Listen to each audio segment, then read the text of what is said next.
If you're planning your weekend entertainment, in fact, if you're planning entertainment for tonight, you may want to head up to Lake Geneva at the Playboy Club. Mel Tormé is there, I believe, through Sunday night, right, Mel? That's right. You're doing, well, what can people expect to see in your show in a nightclub versus what they'd see you do on television? Well, quite a bit more, because, you're a little bit limited on television, Ken, but in my nightclub performance, I do everything from play drums to piano to singing some contemporary music a la Neil Sedaka, and, for instance, I'm doing a long sort of That's Entertainment medley, sort of a tribute to the two motion pictures, That's Entertainment and That's Entertainment 2. So that there is a really broad variety of what I do. I do a tribute to Gene Krupa, a very special kind of thing that gets the people up on their feet. So that by and large, it's an act that has something for everyone. Your style, and I guess I'd call it jazz, but that's really not right. It's really your own style, isn't it? Well, I don't know, really. I don't really like labels, and I never have. I think the nicest thing that any reviewer has ever said about me was that I was a supreme communicator, and that's what I like to be known as. I think when you walk on the stage and you communicate with an audience, and they feel at one with you, and they can relate to you and relax and enjoy themselves, that's the main thing. But I would say that if I had to be labeled in the singing vein, it would probably be pop singer, jazz-oriented. Mm-hmm. Which means you're able to sing basically a lot more areas than people would normally associate somebody who sings strictly country or anything like that. Yeah, I mean, I have sung country. I have sung rock things, and I used to do a tune of Jim Webb's called Requiem 820 Latham that I bet about 12 people have ever heard of. It was almost like an underground rock kind of song, but it appealed to me, and that's what I really do. I try to take music that really appeals to me, whether they're popular or not. I'm probably one of the few people who's never sung Feelings.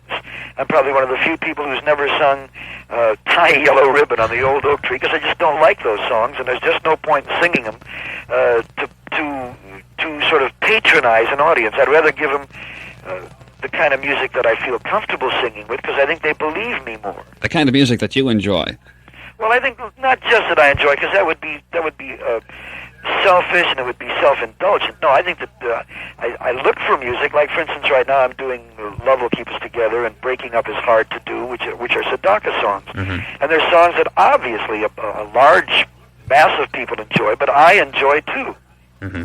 Obviously, if you're having a good time and enjoying yourself, people are going to have more of a tendency That's the name of that tune. Yeah. You do a lot of playing around with words in your songs. Did you develop that style, or did you get that from anybody else?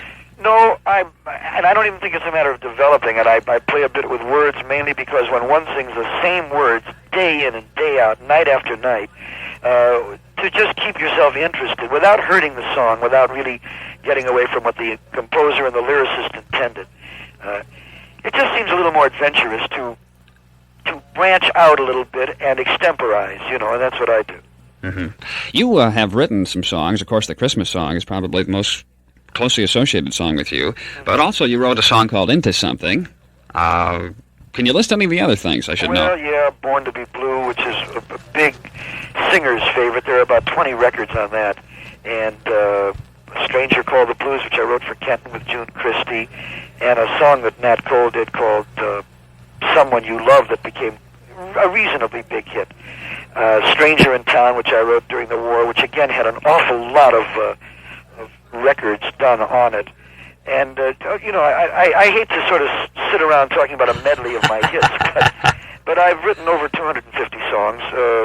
I would say well over one-third of which have been published. Mm-hmm. What would you give as advice to anybody who's trying to get a song published these days?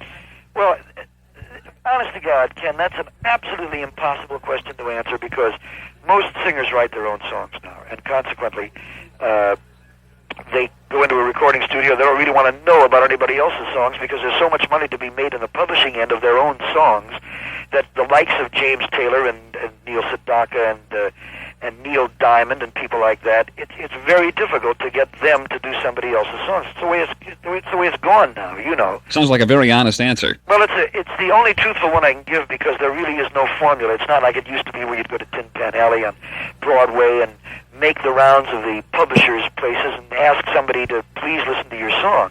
It doesn't work that way anymore. The business has changed too much. You've been around for a long time, and I don't want to make it sound like you're old, but how many years have you been singing? Well, since I was 4 years old professionally, and that's a long time. That goes back quite a ways. Goes back quite a ways. You really haven't done anything else than entertain, then, have you? Not really. I mean, I've been in the business all my life since I was a baby, and I suppose that as long as I can continue to fool the public, I'll continue to sing and perform. And of course, I do a lot of writing now.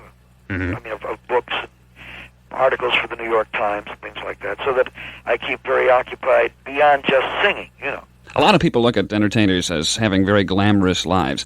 Just to turn the shoe here just a bit, what would you like to do if you could change your occupation? Is there anything else you'd like to do? Well, the only other thing I really ever wanted to do, and I still look at it occasionally with sort of covetous eyes, was to be an airline pilot. And the only problem was I am a private pilot, but my eyes aren't really good enough, and they were never good enough, even as a child, to really attain airline pilot status. But I've always loved airplanes, and I've always felt that if I hadn't been a singer or a performer, that I might have somehow gotten into aviation. That's interesting. That's occasionally kind of an interesting question to pop at somebody, and it's one of those things that people always wonder about, I guess. Yeah, I guess you really never know what's going to come out, and what somebody who's made it in the business really might like to do as a secondary career worth the career that weren't going. Right, because some people have to find something else. They don't stick around as long as you have. Well, I've been very lucky. The people call me a great survivor, and I suppose it's because I've really predicated, a guy interviewed me earlier today, I can't think of his name, but one of the things he said, and he didn't say it rancorously, he didn't say it to be nasty, he said, well, not many hit records, Mel.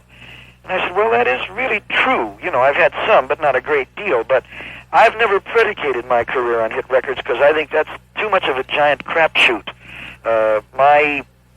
My career has been based on, what some people seem to think is one of the strongest visual performing acts in all of show business.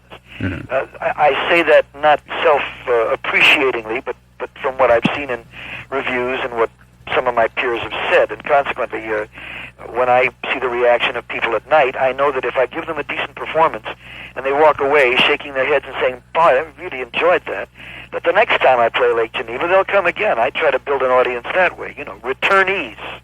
And not everybody buys records. Well, that's true. I think that the record market now, frankly, Ken, is pretty well aimed toward a very young market. I don't say that older people don't buy them, but I think that by and large, mainly the record market is a market that deals in terribly young people. And I want to record, and I am. I'm working on an album right now, and I just did an album about a year ago called Mel Tormé Live at the Maisonette, which has done very well for me. But it isn't the prime consideration of my career, let's put it that way. What else can we expect from Mel Tormé? Well, you can expect a very huge novel. I've just after 5 years finished a novel that is in the editing stage now. It's completely done, but I'm just editing it and juxtaposing some chapters to perhaps work a little better. But there seems to be very great excitement about it, and if it goes as well as I think it will, if it goes as well as the book I wrote on Judy Garland, which was a runaway bestseller for me, why that'll be a very happy thing for me, because I do like involving myself in the writing as well as the singing end of my career. What's the title of the new book called? I don't really have a title for it yet. I've thought about 8, 9 titles, but there really is no title. It's a novel, and it's a very thick one. It's very saga-like. It's, sort of like, it's in the vein of Rich Man, Poor Man, without really, it certainly doesn't copy it. It's nothing like it in content. But from the standpoint of following a family for several generations, that's what the book is all about. I'm going to watch for it and see if I can pick up a copy when it comes out. I hope you'll enjoy it. Yeah. Anything on TV? I just did Merv Griffin and did Carson the other night, and I'm just about to, when I get back to Los Angeles the 1st of September, I've just signed with a new agency, and we've got big, long plans about doing a TV series, but I don't really think I should talk about that right now. Anyway, Mel Tormé, I've enjoyed talking to you, and I invite all the folks to go up to Lake Geneva between now and Sunday and take you in. Well, I certainly hope they will. It's been, I love Lake Geneva. I think it's my 4th or 5th time here, and I must be doing something right because they keep bringing me back. I'm sure you are. I'll sure be looking forward to seeing all the folks in the area, and I'd be delighted if they'd come in and see the performance. I think they'd like it.